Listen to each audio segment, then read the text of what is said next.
कृष्णा। कृष्णा। तो स्वागत है सभी का इस्कॉन यूथ वेलफेयर सेंटर में। ये आप लोगों कितनों को जो फर्स्ट टाइम आ रहे थोड़ा हाथ उठाएंगे। तो आप लोग एक पर्पस लेकर आए होंगे, कुछ किसी को कॉल किया होगा, कोई बुक डिस्ट्रीब्यूशन में मिले होंगे लोगों से। तो ठीक है, आप लोग एक एक पर्पस लेके आए होंगे, कुछ सीखना है या कुछ जानना है।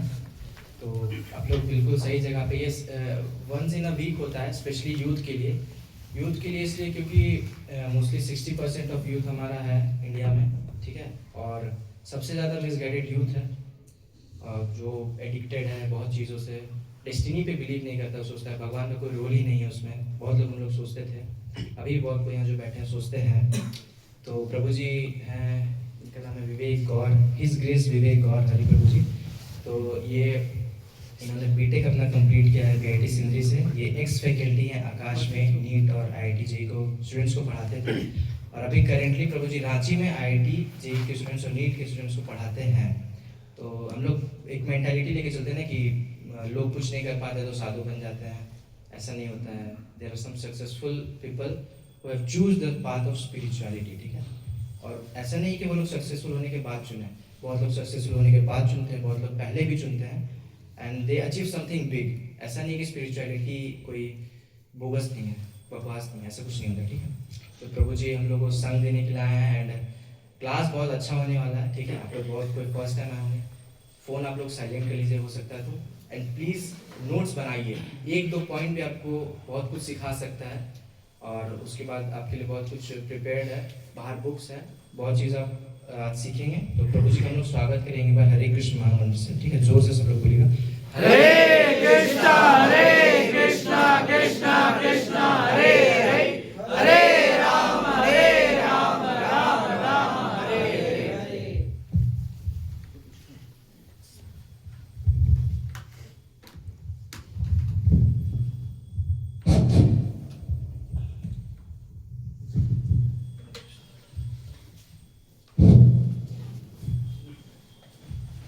तो हरे कृष्णा। हरे कृष्णा। एक बार हम लोग प्रेयर कर लेंगे, फिर स्टार्ट करेंगे अपना टॉपिक, है ना। तो आप लोग मेरे साथ रिपीट करेंगे मेरे बाद।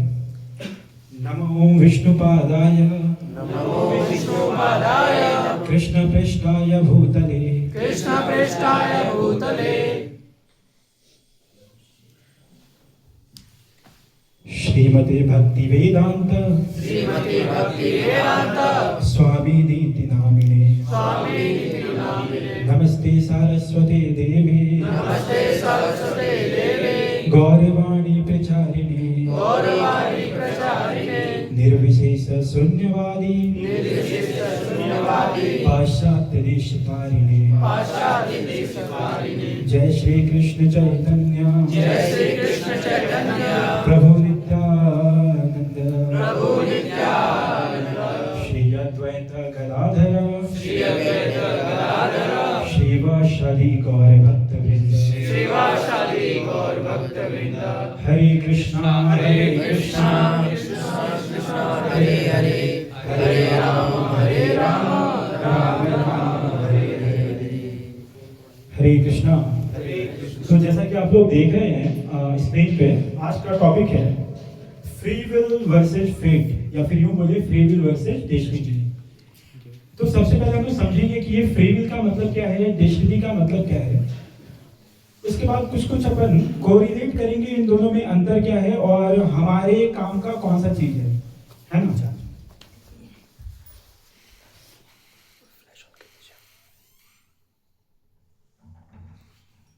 चल रहा है?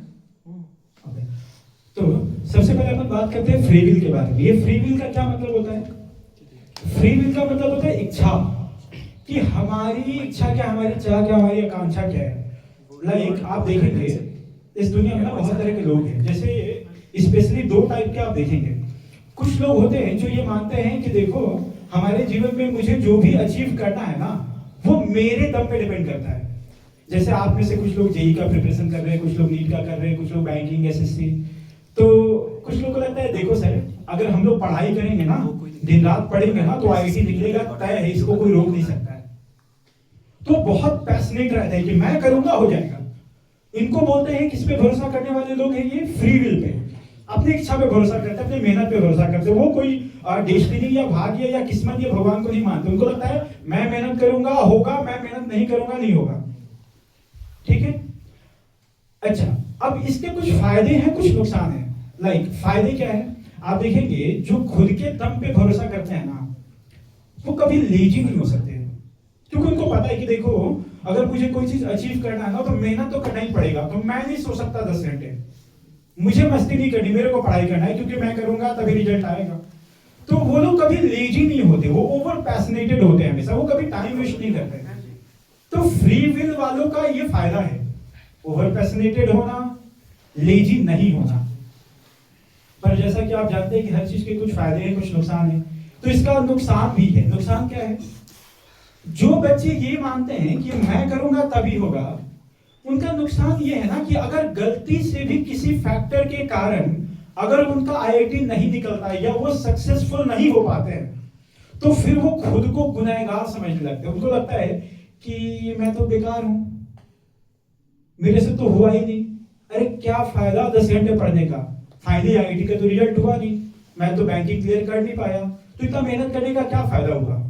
और ऐसे बच्चे जो केवल खुद के दम पे भरोसा रखते हैं, उनको लगता है कि मैं करूंगा तभी होगा, वो फिर डिप्रेशन में चले जाते हैं। अगर वो सक्सेसफुल नहीं हो पाते हैं तो बहुत जल्दी डिप्रेशन में जाएंगे वो, उनको एंजाइटी होने लगेगा, उनको टेंशन हो जाएगा, हाइपर टेंशन हो जाएगा, लगेगा कि मैं ही बेकार हूं, अपने पर से पूरा का पूरा भरोसा ही खो देते हैं वो। आप देखे होंगे बहुत लोगों को, मेहनत खूब करेंगे, रिजल्ट नहीं आएगा और वो रोएंगे धोएंगे, परेशान हो जाएंगे। आप समझाने जाओ कि अरे कोई नहीं भाई, अरे हो गया, अगली बार तैयारी कर लेना। वो क्या बोलेगा, अरे तू नहीं जानता है तो रहने दे, मैं बेकार हूं, मेरा जीवन ही खराब है, तू नहीं जानता मैं बेकार हूं। और ये सोचते सोचते उनके मन में क्या आने लगता है, लास्टली सुसाइडल थॉट, कि जब इतना मेहनत की, वो दोस्त को समझाएगा कि तेरे को नहीं पता, जो मेरे भैया की शादी थी ना, तो भी मैं घर नहीं गया था, मैं यहाँ पे आईआईटी का तैयारी कर रहा था। तुम लोग जब पिकनिक मनाने गए थे ना 1 जनवरी को, तो तुम लोग वहां पिकनिक पे डांस कर रहे थे और यहाँ पे हम पढ़ाई कर रहे थे। ये सब करने के बावजूद भी मेरा आईआईटी नहीं निकल पाया, और वो अपने आप को गुनहगार समझेगा, रोएगा, बहुत परेशान होगा, ओवर डिप्रेशन में चला जाएगा वो। तो फ्री विल के फायदे क्या थे, ओवर पैशनेट होना और कभी लेजी नहीं होना। नुकसान क्या है कि गलती से भी अगर सक्सेसफुल नहीं हुए, सक्सेस नहीं मिला, रिजल्ट नहीं आया, तो वो डिप्रेशन में जाएंगे, उनको एंजाइटी होगा, खुद से भरोसा हमेशा के लिए खो देंगे, खुद को हमेशा गुनहगार समझेंगे। तो ये नुकसान है। कौन से ऐसे कंट्री हैं जो, जैसे बहुत सारे कंट्रीज हैं यहाँ पे, तो बहुत सारे कंट्री ना मानते हैं कि हमें फ्री विल पे डिपेंड रहना चाहिए जी। कौन कौन से ऐसे कंट्री हैं जो फ्री विल पे डिपेंड करते हैं? लाइक आप देखेंगे चाइना, जापान, यूएस, सिंगापुर, ये सब लोग फ्री विल पे डिपेंडेंट रहते हैं कि मेहनत करेंगे तो होगा। आप देखेंगे इसका रिजल्ट क्या है। हाँ, दुनिया के मुकाबले अगर आप मटेरियली देखेंगे ना, तो वो ज्यादा सक्सेसफुल है, पर उसका ड्रॉबैक भी है। सबसे ज्यादा डिप्रेशन के जो शिकार है ना, वो यूएस वाले ही हैं, वो जापान वाले ही हैं। आपको पता होगा जापान वाले कभी भी मतलब ऐसा बोलते हैं कि उनके पास इतना टाइम नहीं होता कि वो सही से सो पाए, इतना टाइम नहीं होता कि सही से मस्ती कर पाए। जैसे हमारे यहाँ इंडिया में क्या होता है, ऑफिस है, जैसे मान लीजिए कि मैं अभी पढ़ा रहा हूँ आकाश में, तो हमें ना अलाउड नहीं है कि आप क्लास में पढ़ाते पढ़ाते बैठ जाइएगा, या पढ़ाने के बाद आप बहुत थक गए तो आपको रेस्ट रूम में आप जाकर के रेस्ट कर लीजिए। पर जापान में रहता है, जापान में ये तक रूल है कि अगर कोई आईटी कंपनीज में अगर वो काम करते करते अगर सो जाता है, नींद आ जाता है उसको, दैट मीन्स वो बहुत बढ़िया वर्कर है और उसको अवार्ड दिया जाता है कि तू बहुत बढ़िया वर्कर है, क्योंकि तेरा दिमाग थका हुआ था बहुत ज्यादा, इसलिए तू सो गया ना, तो तुम्हें हम रिवॉर्ड करेंगे। तो वो सोना नहीं चाहते, वो बहुत मेहनत करना चाहते हैं, लेकिन क्या फायदा, दुनिया का नंबर 1 देश हो करके भी क्या फायदा, जब दिल दुखी है, डिप्रेशन का गोली खा रहे हैं, रिलेशनशिप के लगे पड़े हैं, तो क्या फायदा ऐसा जीवन का। अब हम आते हैं सेकंड, डेस्टिनी। डेस्टिनी क्या है? भाग्य। अच्छा, भाग्य कैसे डिसाइड होता है हमारा? क्या भगवान लिख के भेजते हैं हमारा भाग्य? क्या लगता है, भगवान लिख के भेजते हैं क्या हमारा भाग्य? नहीं, भाग्य भगवान नहीं लिखते हैं, हम खुद लिखते हैं। पास्ट लाइफ में, प्रीवियस जन्मों में जो हमने कर्म किया है ना, उसी एक्शन का रिएक्शन इस जन्म में मिलता है हमें, उसी को भाग्य कहते हैं हम। उसे हिंदी में बहुत अच्छे शब्द में बोले तो उसको प्रारब्ध कहते हैं। तो जो हमारा प्रारब्ध है ना, उसके अकॉर्डिंग हमें इस जन्म में सक्सेस मिलेगा, फेल्योर मिलेगा, सुख मिलेगा, दुख मिलेगा, इसको अपन भाग्य कहते हैं। तो बहुत सारे लोग हैं जो भाग्य पे डिपेंडेंट होते हैं, उनको लगता है कि देखो यार ठीक है मेहनत कर रहे हैं, पर अल्टीमेटली भाग्य में लिखा होगा तो ही मिलेगा, भाग्य में लिखा नहीं होगा तो नहीं मिलना है, चाहे कितना भी प्राण दे दो। तो ये जो भाग्य पे डिपेंड करने वाले लोग होते हैं, जो भाग्य पे भरोसा करते हैं, उनका फायदा क्या है, एडवांटेज क्या है उनका? एडवांटेज ये है ना कि वो चिल रहते हैं, हमेशा कूल रहते हैं, ज्यादा परेशान नहीं रहते हैं। अरे यार करना है, मेहनत करेंगे, आईटी निकलना होगा निकलेगा, नहीं निकलना होगा कुछ और देख लेंगे। उन्हें ऐसा लगता है क्योंकि भाग्य पे भरोसा कर रहे हैं ना वो। अरे भाग्य में नहीं है तो नहीं मिलेगा, नहीं मिला इसका मतलब है कि भाग्य में नहीं था। तो वो ज्यादा परेशान नहीं होते, चिल रहते, कूल रहते, वो लोग ज्यादा तकलीफ में नहीं रहते। रिजल्ट नहीं मिला, नहीं मिला, इट्स ओके। ये फायदा है चिल रहना, दिमाग शांत रहता है, हाँ खुश रहते हैं ये लोग। पर इसका नुकसान भी है। नुकसान क्या है? लेजी हो जाते हैं कभी कभी, है ना। जैसे होता है कभी कभी कि ठंड का मौसम है, उठना था 5 बजे पढ़ाई करने के लिए, अब सुबह सुबह ठंड लग रहा है, मजा आ रहा है, गरम गरम रजाई के अंदर। तो हम लोग का वो भाग्य पे छोड़ के क्या अरे नहीं मिलना होगा, नहीं मिलेगा, सो यार 8 बजे उठेंगे पढ़ने। तो कहीं ना कहीं भाग्य पे थोप करके हम लोग अपने काम चोरी को जस्टिफाई करने लगते हैं, है ना। आपको पता है उसमें उठ के पढ़ना चाहिए था, रिजल्ट नहीं होगा तो मम्मी पापा को बोल देंगे, मम्मी पापा भाग्य में नहीं थे यार, हम तो मेहनत किए ही थे। तो डेस्टिनी वालों का फायदा ये है कि कूल रहते हैं, चिल रहते हैं, टेंशन नहीं रहता।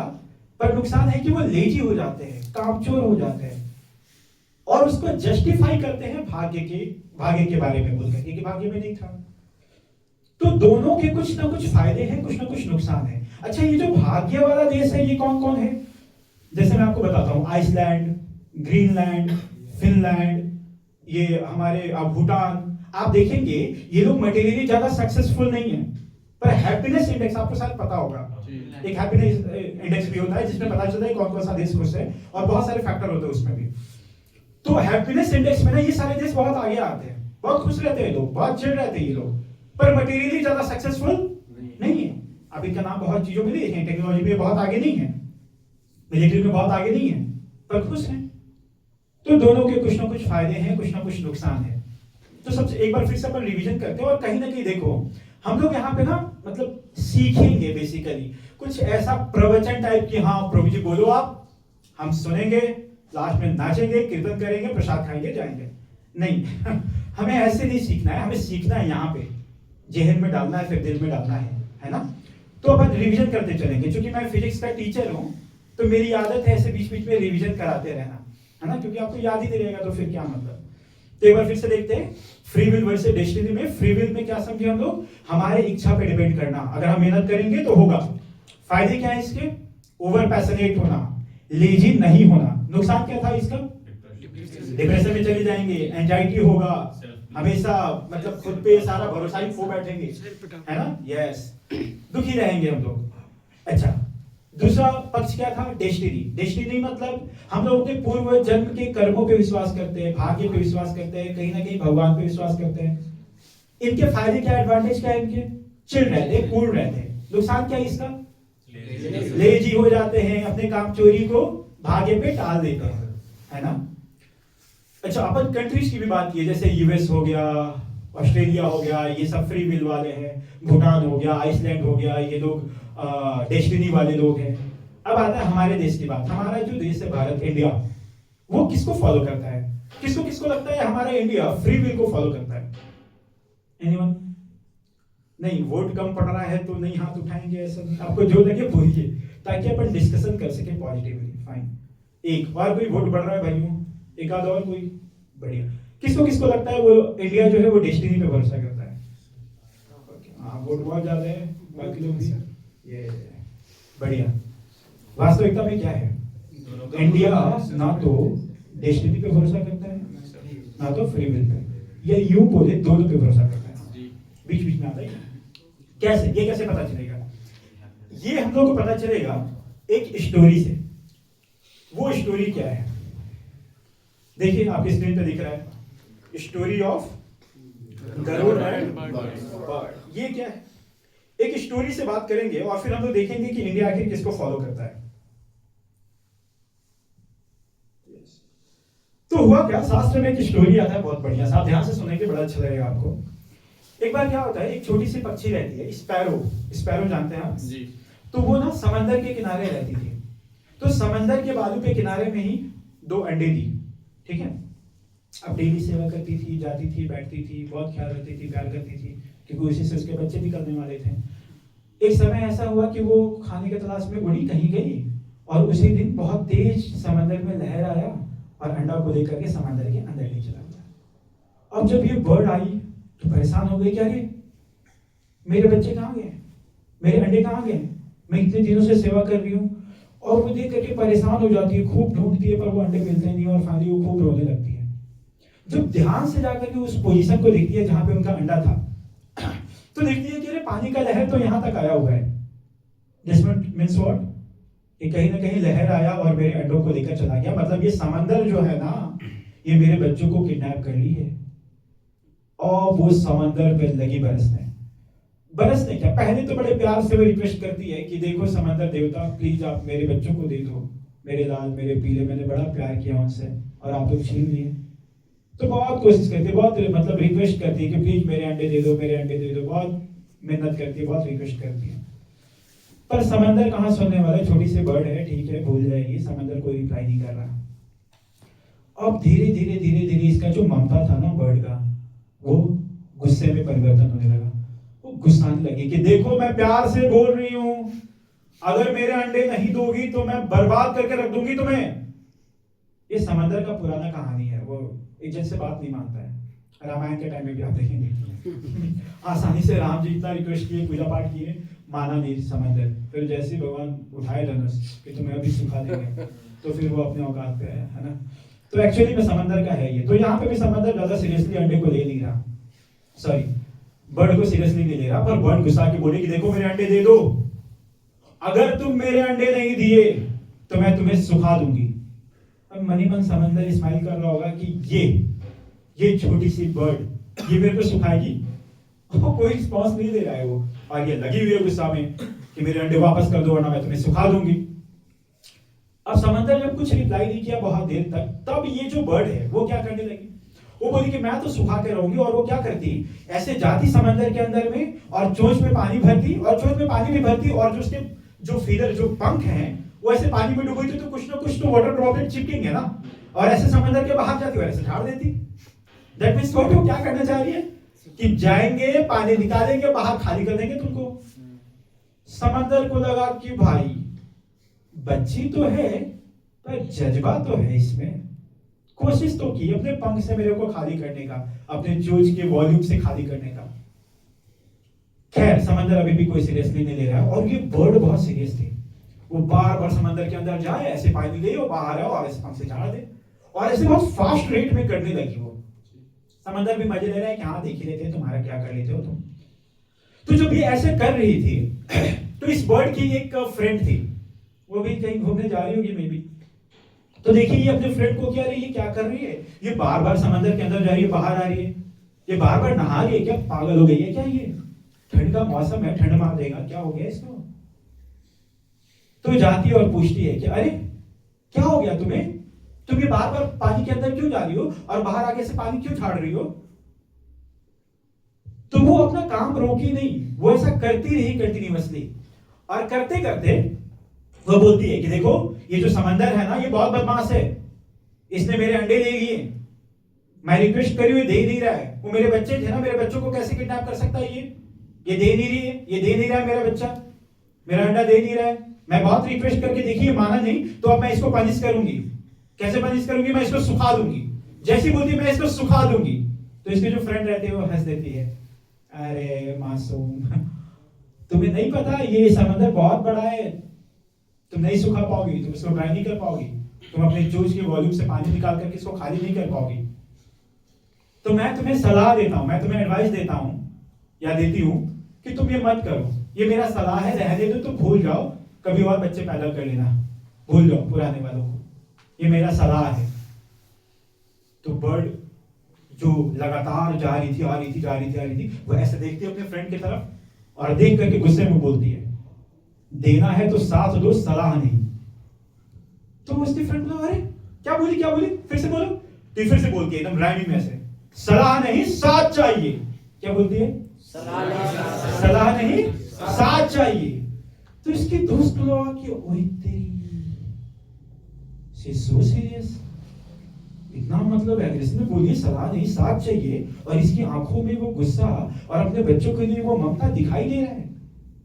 तो एज अ फ्रेंड वो बोली कि मेरे को भी इसका साथ देना चाहिए।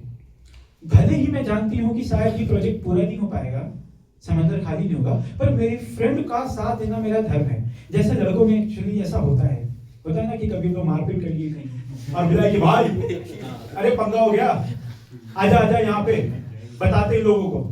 तो जो भाई है ना उसको भी पता है कि मैं भी जाऊंगा तो पिटूंगा तो वो जाएगा, अरे भाई ने बोला तो बोला, करने का है ना, वो आगे का पीछे का नहीं सोच। ऐसा लड़कों में होता है, सिर्फ लड़कियों में नहीं होता, आपको पता होगा।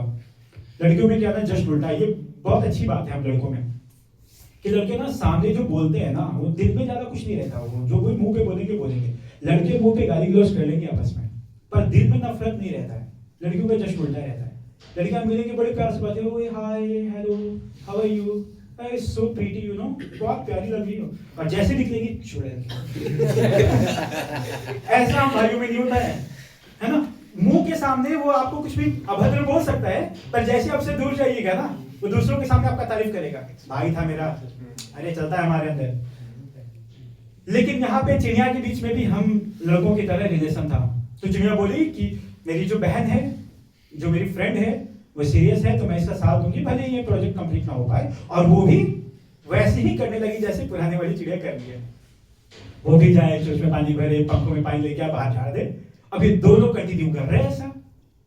जब दोनों कर रहे थे तो ये जो बर्ड का जो कंप्लीट स्पीशीज था, जो पूरा समाज, जो पूरा कम्युनिटी था इस बर्ड का, जैसे स्पैरो थी ये, हाँ, तो स्पैरो का पूरा जो कम्युनिटी था वो लोग कहीं में भी शायद they are going for picnic, है ना, तो सब लोग जा रहे थे कहीं। अब सब लोग देखते हैं कि अरे हम लोग सब लोग जा रहे हैं पिकनिक मनाने के लिए, अपन गाना गा रहे हैं, ये दो लोग यहाँ क्या कर रहे हैं? इनमें कोई कंपटीशन चल रहा है क्या? Swimming competition. एक अंदर जा रही तो दूसरी बाहर आ रही, पहली अंदर जा रही तो दूसरी बाहर आ रही, ये चल क्या रहा है इन लोगों के बीच में? तो उसमें से जो लीडर रहती है इनके कम्युनिटी की, वो बोलते हैं कि एक बार हमें इनसे पूछना चाहिए कि आप चलेंगे क्या घूमने के लिए साथ में? तो जाके बोलते हैं तुम लोग को चलना है क्या घूमने, में पिकनिक के लिए जा रहे हैं? हुंडरू फॉल, कौन सा फॉल है यहाँ पे ना, हाँ जोड़ा फॉल, ये दसम फॉल, पता नहीं क्या क्या। तो वो जाकर के पूछते हैं कि आप लोग चलेंगे क्या?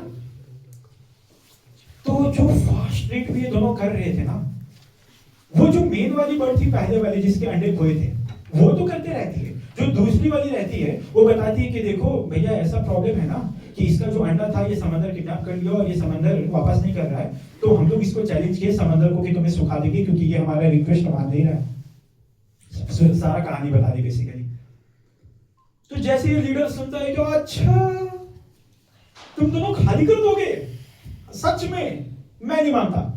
अब ऐसा सुनने के बाद जाकर के अपने सारे कम्युनिटी को बताया, अरे ये लोग का दिमाग थोड़ा ठंडा मार दिया दिमाग पे, ये लोग ना कह रहे हैं कि समंदर खाली कर देंगे और इस पे लगे हुए लोग। तो लीडर को लगता है कि ना एज ए सीनियर मेरे को जाकर के समझाना चाहिए कि देखो तुम लोग से ये हो नहीं पाएगा, रहने दो। तो लीडर जाके बोलता है कि देखो तुम लोग बुरा नहीं मानो, पर आप जो प्रोजेक्ट लिए हो ना आप इसको कंप्लीट नहीं कर पाओगे, आप ये समंदर को नहीं सिखा पाओगे, बहुत बड़ा है समंदर, इनफाइनाइट है आपके कंपैरिजन में, तो आप इसको नहीं सिखा पाओगे। तो हमारा सलाह मानो और ये प्रोजेक्ट छोड़ दो और हमारे साथ घूमने चलो, भूल जाओ वो बात। तो जैसे ये भी बोली, लीडर बोली कि हमारा सलाह मानो छोड़ दो, तो ये जो दोनों लगातार कर रहे थे, दोनों एक साथ ऐसा देखते हैं और देख करके क्या बोलते हैं? सलाह नहीं साथ चाहिए, देना है तो साथ दो, सलाह नहीं। तो ये भी बोलते हैं कि अच्छा क्या क्या क्या क्या, तो फिर चिल्ला के दोनों बोलते हैं सलाह नहीं साथ चाहिए। तो लीडर बोला कि क्या पैसा नहीं लोगों में, आवाज में क्या सिंक है, क्या एक साथ दोनों बोले हैं? तो ये बड़ा अट्रैक्टिव लगा लीडर को। तो लीडर गया और सारे लोगों के साथ जो उसकी कम्युनिटी के लोग थे मीटिंग बैठा और मीटिंग में बात किया कि देखो ऐसा ऐसा बात है, इन लोग का जो डिटरमिनेशन है ना ये बहुत बढ़िया है, मुझे लगता है कि ये खाली नहीं कर पाएंगे, पर as a community member we should support them, हमें चलना चाहिए, सपोर्ट करना चाहिए, है है ना, क्योंकि कम्युनिटी के लोग हैं, हम सपोर्ट नहीं करेंगे तो कौन सपोर्ट करेगा, तो वो जाते हैं सपोर्ट करने के लिए, और वो सारे के सारे स्पीसीज, मतलब सारे के सारे जो बर्ड्स हैं वो एक साथ लग जाते हैं वही खाली करने में। अब एक अच्छा खासा अमाउंट, मतलब 500 1000 ऐसे बर्ड्स थे जो कि लगातार ये करने लगे। तो समंदर को थोड़ा लगा कि ओए इनका टीम तो बड़ा होते जा रहा है, हाँ कुछ होगा क्या। फिर भी सोचा समंदर की, लेकिन फिर भी यार क्या बिगाड़ पाएंगे ये लोग अगर पूरे 1 साल भी लगे रहेगा तो मेरे से कितना ही पानी खाली कर पाएंगे, ये कुछ नहीं हो पाएगा, रहने देते हैं। फिर समंदर को रिप्लाई नहीं किया।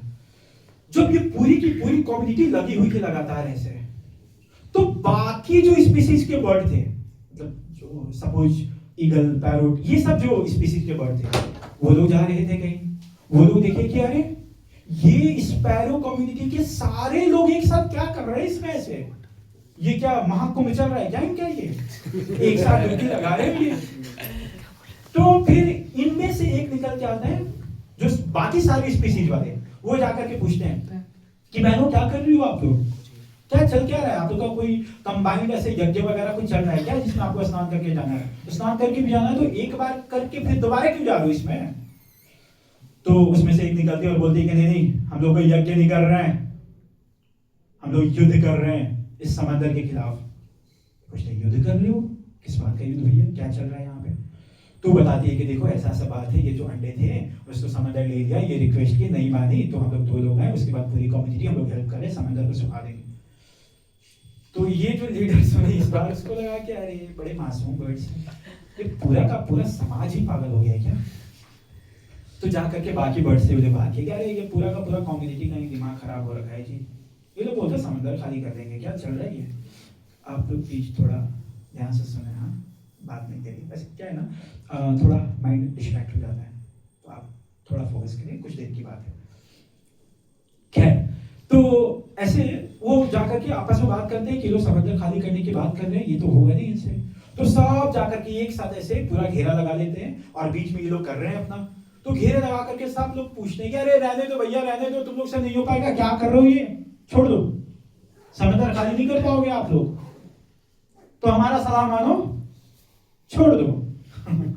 इस सलाह शब्द से इन लोगों को इरिटेशन हो रहा था बार बार, जैसे बोले कि सलाह है मेरा छोड़ दो। सारी की सारी इसमें जो इनकी जो पूरी कम्युनिटी थी वैसे एक साथ ऐसे देखते और ऐसे एकदम गुस्से में देख के बोलते हैं सलाह नहीं साथ चाहिए। तो ये जो लाइन था ना एकदम, मतलब क्या बोले, स्लोगन बन गया था, जैसे नहीं होता पहले स्लोगन था अंग्रेजों भारत छोड़ो, वैसा ही कुछ जो स्लोगन टाइप बन गया ये। अब ये लोग सब के सब प्लान किए कि भाई देखो ये कम्युनिटी ना बहुत मेहनत कर रही है, और ऐसा नहीं है कि ये फेयर नहीं है, एक्चुअली इनका कहना कुछ गलत नहीं है, अंडे ले लिया तो समंदर को वापस करना चाहिए था, वापस नहीं कर रहे तो सारे के सारे कम्युनिटी लगे हुए हैं, तो ये कहीं ना कहीं ठीक कर रहे हैं, तो हमें सपोर्ट करना चाहिए, लेट अस सी क्या होता है। तो ये सारे के सारे बर्ड्स आ गए, तो अब करोड़ों संख्या में, क्योंकि सारे के सारे इस पे आप यूं समझ सकते हैं पूरे पृथ्वी के सारे बर्ड्स आ गए और एक साथ हीट करने लगे। अब बहुत फास्ट रेट से खाली होने लग गया, समंदर का थोड़ा सा धक धक हुआ, अब लगता है कुछ होगा कुछ होगा। तो ऐसे ये ऑब्जर्व कर ही रहा होता है समंदर कि अब तो कुछ हो रहा है यहाँ पे। बहुत सारे लोग आगे भैया, इसका पहुंच इतना था पता ही नहीं। आप सोचो किसी लालपुर में किसी लड़कों से लड़ाई हो गया आपका, हाँ, और आपको सीरियसली नहीं लगा सामने वाला पार्टी, और आप गए और सीधा मुख्यमंत्री को बुला के गए या पूरा रांची इकट्ठा कर लिए, तो खतरनाक होगा ना कि अरे भैया इसका इतना पहुंच था यार, बेकारी उलझ गए इससे। तो समंदर को भी लोगों की इसका इतना पहुंच है, क्या मतलब कनेक्टिविटी इन लोग का, पूरी की पूरी पृथ्वी की सारी बर्ड आ गई यहाँ पे। तो थोड़ा सा धक धक हुआ, पर फिर भी समंदर ऑब्जर्व कर ही रहा था कि क्या चल रहा है, देखते हैं थोड़ा, अगर बहुत ज्यादा बात आगे बढ़ जाएगा तो माफी मांग लेंगे क्या इसमें, है ना। लास्ट ऑप्शन तो अपना यही रहता है, भैया ठीक है सॉरी, हाँ हो गया, गलती हो गई। तो समंदर भी ऐसा प्लान करके रखा हुआ था कि देखते हैं। तो जब ये सब चल रहा था तो कहीं ना कहीं ये लोग ना मन में थोड़ा प्रे भी कर रहे थे कि भगवान कुछ तो हेल्प करो, जो हमारी बहन है उसका जो अंडा चला गया है, बहुत ये इमोशनल है, कुछ तो हेल्प करो। तो कहीं ना कहीं मन में एक प्रे था। तो भगवान की इच्छा से ही शायद वहां से गुजर रहे थे बर्ड्स के किंग, बर्ड्स के देवता, बर्ड्स के भगवान, कौन है वो? गरुड़ देव। यस, गरुड़ देव कौन है? भगवान विष्णु के वाहन, आपको पता होगा शायद। तो गरुड़ देव वहां से गुजर रहे थे। जब गरुड़ देव देखते हैं तो देखते हैं कि अरे ये पृथ्वी के सारे पक्षी ये कर क्या रहे हैं। गरुड़ देव के भी मन में वो क्यूरियोसिटी आता है कि क्या चल रहा है, थोड़ा जाके पूछते हैं। तो गरुड़ देव एकदम दिव्य बॉडी के साथ वहां पहुंचते हैं। जैसे गरुड़ देव पहुंचते हैं तो एक गजब का एक मतलब एक लाइट, मतलब एफल्जेंट लाइट टाइप वहां पे दिखाई दिया। तो सारे के सारे बर्ड्स अचानक से रुक गए, और रुक करके अब ये खाली नहीं कर रहे, रुक गए प्रॉपर्ली, और रुक करके गरुड़ देव को प्रणाम किए। प्रणाम करने के बाद गरुड़ देव पूछे कि अरे मेरे बच्चों क्या कर रहे हो आप लोग, ये सब बढ़िया है, कोई प्रॉब्लम तो नहीं, आप क्या कर रहे हैं? सारे लोग काफी आप लोग परेशान दिख रहे हैं। तो उसमें से एक निकलता और बोलता है कि प्रभु ऐसा ऐसा बात है, ये लोग ना जो समंदर है ना वो हमारे साथ बहुत गलत कर रहा है, ये हमारा अंडा ले लिया है और ये वापस नहीं कर रहा है। तो एज अ कम्युनिटी हम लोग सब हेल्प कर रहे हैं इसका, और अंडा इससे वापस मांगने का कोशिश कर रहे हैं, पर ये समंदर में कोई रिप्लाई नहीं कर रहा है, कोई रिस्पॉन्स नहीं कर रहा है, इसलिए हम लोग ये कर रहे हैं। तो गरुड़ देव को भी थोड़ा हंसी आया, अरे आप लोग को लगता है ये खाली कर दोगे? तो गरुड़ देव बड़े प्यार से समझाए कि देखो बच्चों, भूल जाओ, आपने नहीं देखा ना ये समंदर कितना बड़ा है, मैंने देखा है। आप तो छोटे से जगह पे रहते हो, आपको लगता है कि देखो समंदर जहां तक दिख रहा है वही है, उसके बाद नीचे खाली है, कुछ नहीं उधर। पर मैंने देखा है समंदर बहुत बड़ा है, आप नहीं खाली कर पाओगे, आप छोड़ दो, आपके भाग्य में नहीं था, आप ऐसा मान लो। तो बड़े विनम्रता के साथ सब लोग सिर झुका के सुन रहे थे गरुड़ देव को। तो एक लीडर पूछता, तो गरुड़ देव आप क्या चाहते हैं? तो गरुड़ देव बोलते हैं कि मेरा सलाह है कि आप ये प्रोजेक्ट छोड़ दो।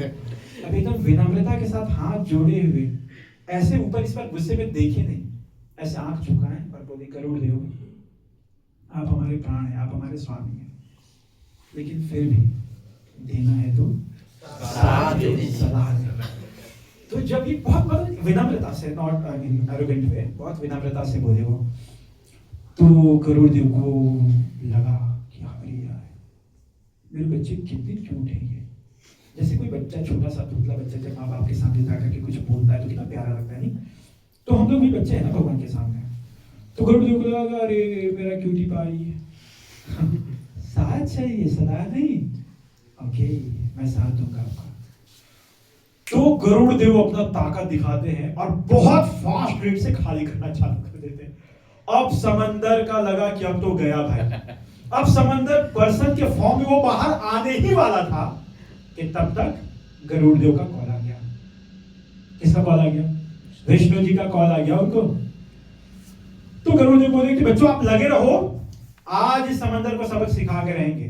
वो मेरा कॉल आ गया ना, मेरे स्वामी मेरे को बुला रहे हैं, वरना अभी इसको खाली करके ही मैं जाता। तो आप लगे रहो, मैं आता हूँ विष्णु जी को अटेंड करके, उनसे बात करके, उसके बाद अपन इसको सबक सिखाएंगे। और ऐसे गुरुदेव चले जाते हैं। तो जब विष्णु जी के पास जाते हैं तो विष्णु जी उनसे पूछते हैं, क्या रे गरुड़ लेट कैसे हो गया? आपका तो स्पीड मन से, आपको पता है शास्त्र कहता है कि गरुड़ का स्पीड कितना है? मन की स्पीड के बराबर। मन का स्पीड मतलब जैसे अगर आप यहां से बैठे बैठे सोचते हैं यूएस, तो गरुड़ यूएस पहुंच जाएगा। जिस रफ्तार से हमारा मन भागता है उस रफ्तार से गरुड़ भागता है। तो बोले कि तुम्हारा स्पीड तो मन से भी ज्यादा है, आज तुमने लेट कैसे कर दिया इसे? तो गरुड़ जी बताए कि प्रभु माफ कर दीजिए, एक्चुअली मैं पृथ्वी पे मेरे बच्चों के साथ ऐसा ऐसा चल रहा था, तो मैं उनके साथ डिस्कस कर रहा था और ये उसमें थोड़ा लेट हो गया, सॉरी। हाँ, तो विष्णु जी पूछे अच्छा क्या क्या क्या क्या चल रहा था, फिर से बता। तो बोले कि ये ऐसे अंडा वंडा सारा कहानी बता रहे थे। तो विष्णु जी भी स्माइल करते, अरे गरुड़ा भी बच्चों के साथ बच्चे बन जाते हो, अरे उनके भाग्य में होगा। तो मेरा सलाह है रहने दो। नहीं, आप जैसा सोच रहे हैं गरुड़ वैसा कुछ नहीं बोले।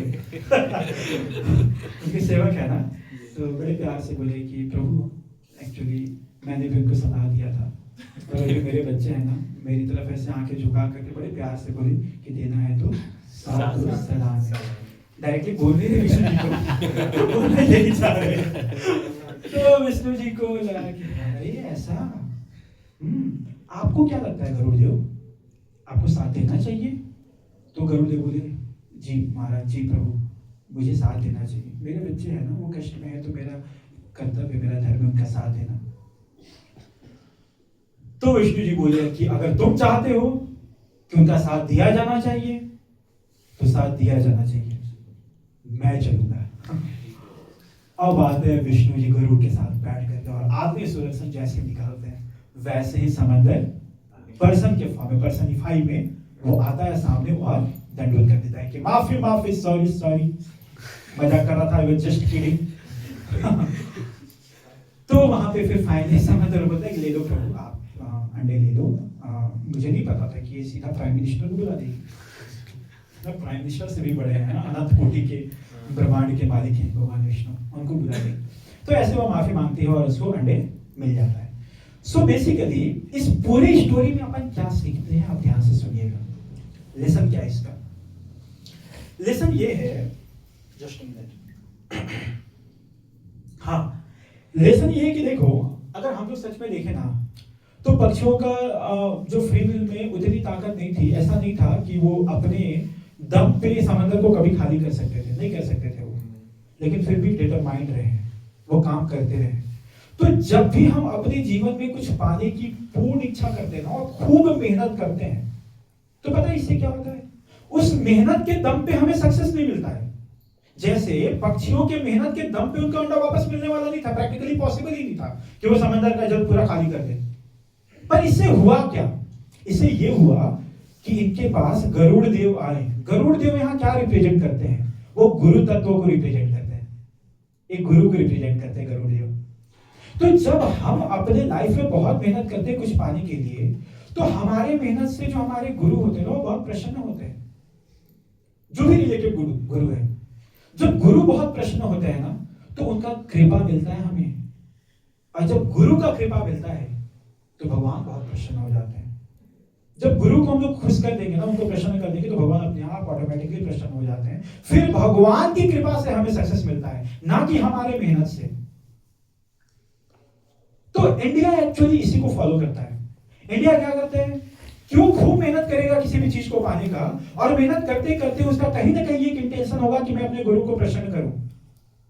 और जब गुरु प्रसन्न होते हैं तो भगवान प्रसन्न होते हैं, और जब भगवान प्रसन्न होते हैं तो हमारे जीवन में, हमारे भाग्य में जो नहीं लिखा हमें वो भी प्राप्त होता है, हमारे दम पे नहीं, गुरु की प्रसन्नता, भगवान की प्रसन्नता से। तो गुरु में इतना ताकत होता है।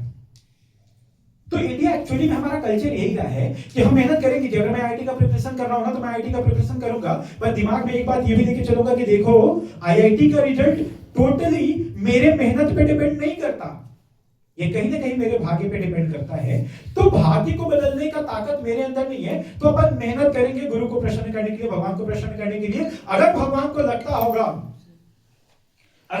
लगता होगा कि ये सक्सेसफुल होना मेरे लिए फायदेमंद है तो भगवान सक्सेस देंगे, और अगर फायदेमंद नहीं है तो भगवान सक्सेस आपको नहीं देंगे। और सच में बताऊं वही सक्सेस है। तो हमें जो मिलना चाहिए ना वो भगवान बहुत अच्छे से जानते हैं, हम नहीं जानते हैं। हमें लगता है कि भैया हम देखो तैयारी कर रहे थे, क्यों नहीं निकला यार, अरे हो सकता है वो तुम्हारा निकलना सही नहीं था। जैसे बहुत बहुत बेसिक एग्जांपल अगर हम आपको देना तो आप देखेंगे, मतलब हम अपने लाइफ का बताते हैं। हाँ थोड़ा, एक्चुअली मैं भी प्रिपेयर कर रहा था आईआईटी जेईई पटना में, और सही बताऊं तो मैंने एक साल खूब प्रिपरेशन किया, पर ना जाने कैसे मेरे को फिजिक्स से ना थोड़ा प्यार हो गया। मेरे को फिजिक्स सॉल्व करना बड़ा अच्छा लगता था क्योंकि मेरे टीचर फिजिक्स बहुत अच्छा पढ़ाते थे, और मैं ना फिजिक्स इतना पढ़ने लगा, उसका न्यूमेरिकल इतना सॉल्व करने लगा कि केमिस्ट्री मैथ्स मैंने इग्नोर ही कर दिया। अल्टीमेटली क्या होगा, मेरा फिजिक्स में बहुत बढ़िया मार्क्स आए जेईई मेंस में। मेरे टाइम में मेंस नहीं होता था, एआई ट्रिपल ही होता था, है ना। तो मेंस में मेरा बढ़िया मार्क्स आया फिजिक्स में, केमिस्ट्री मैथ्स में अच्छा नहीं आया। तो मेंस का तो फिर भी रैंक ठीक ठाक आ गया, जिसकी वजह से मेरे को बीआईटी से मिल गया। लेकिन एडवांस में मेरा ठीक मार्क्स नहीं आया, केमिस्ट्री मैथ्स में बहुत गंदी मार्क्स आया और मेरा एडवांस नहीं हो पाया। तो कहीं ना कहीं हम बहुत दुखी थे यार, इतना मेहनत किया, मेरा आईआईटी एडवांस नहीं हो पाया। मैं भी टूट रहा था, मेरे को लग रहा था कि क्या अब तो जीवन खराब है, आईआईटी नहीं हो पाया तो फिर क्या मतलब, अब क्या बैंकिंग का तैयारी करे जाएंगे, अब क्या जाके ग्रेजुएशन करें। उस समय पे मेरे को लगता था कि आईआईटी नहीं हुआ ना तो आई एम नॉट सक्सेसफुल। और आज एक दिन है कि मेरे जितने दोस्त लोग आईआईटी किए थे उनसे एटलीस्ट, मतलब मिनिमम भी बोलूं तो 3 गुना ज्यादा सैलरी मेरा होगा। सो बेसिकली वो भगवान का एक प्लान था क्या प्लान था भगवान का कि तू ना बेटा आईआईटीएन मत बन, आईआईटीएंस का बाप बन। You are not an IITian, just produce IITian. और आज मैं फिजिक्स इतना पढ़ा कि बहुत बढ़िया हो गया। मैंने बीटेक करा, फिर बहुत सारे इंस्टीट्यूट्स में पढ़ाया और आज एक बढ़िया लेवल पे है। मेरे अंदर बहुत सारे बच्चे आईटी क्वालिफाई किए हैं, हर साल कर रहे हैं। तो मैं आईआईटीएन नहीं हूँ, पर मैंने बहुत सारे आईआईटीएन को बनाया है। तो देखो, उस समय मुझे नहीं पता चलता था, मुझे लगता था कि आई एम नॉट सक्सेसफुल, भगवान मेरे साथ गलत की इतना मेहनत करने के बावजूद। लेकिन आज पता चलता है कि भगवान उस समय मेरे साथ ऐसा क्यों किए थे, क्योंकि उनको उससे भी बड़ा मुझे कुछ बनाना था। मैंने एक फेसबुक पे या कहीं तो एक पिक्चर देखा था मैंने, एक छोटी सी बच्ची रहती है, तो वो बच्ची कृष्ण के सामने खड़ी रहती है, भगवान कृष्ण खड़े और बच्ची खड़ी है, और बच्ची के पास एक छोटा सा क्यूट सा प्यारा सा गुड़िया है, और कृष्ण गुड़िया को छीन रहा है ऐसे, और बच्ची रो रही है कि प्लीज मत छीनो ना, मत लो ना, कितने क्रूएल हो कृष्ण आप। पूरा रो रही है, तड़प रही है कि आप कितने क्रूएल हो, आपसे मेरी खुशी देखी नहीं जा रही, आप मेरी गुड़िया छीन रहे हो। फिर कैमरा घूमता है पीछे कृष्ण की तरफ, तो कृष्ण के पीछे बड़ा सा गुड़िया रहता है। That means what? क्या मतलब था?